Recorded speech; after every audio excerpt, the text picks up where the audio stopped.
القصة التي أشرت إليها هي واقعة عنف أسري مروعة حدثت في مدينة المحلة الكبرى بمحافظة الغربية في مصر. إليك تفاصيل إضافية مستندة إلى ما تم تداوله في التقارير الإخبارية حول الحادث. تفاصيل حادث الاعتداء على زوجة المحلة. 1. بداية الخلاف وطلب الطلاق.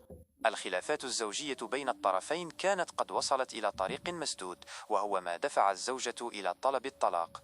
هذا الطلب كان هو الشرارة المباشرة التي أشعلت غضب الزوج ودفعه لارتكاب فعلته. 2. وحشية الاعتداء والإصابات. تؤكد التقارير أن الاعتداء كان بغرض تأديبها لطلبها الطعن في الضرب. حالة الانهيار. الزوجة دخلت في حالة انهيار عصبي ونفسي جراء الاعتداء، وعبرت عن خوفها من الزوج قائلة إنه عايز يقتلني، مما يعكس مدى التهديد الذي شعرت به.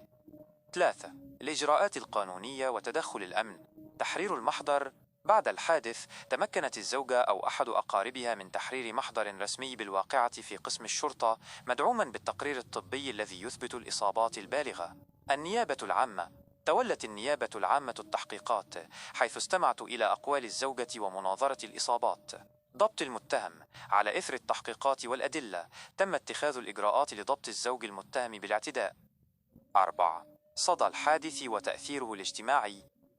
حظيت الواقعة باهتمام واسع على وسائل التواصل الاجتماعي والمواقع الإخبارية تحت عنوان زوجة المحلة، مما أثار موجة غضب عارمة ضد العنف الأسري والمطالبة بتشديد العقوبات على الأزواج الذين يعتدون على زوجاتهم، خاصة عندما يكون الدافع هو الرفض السيطرة عليهن أو إنهاء الزواج.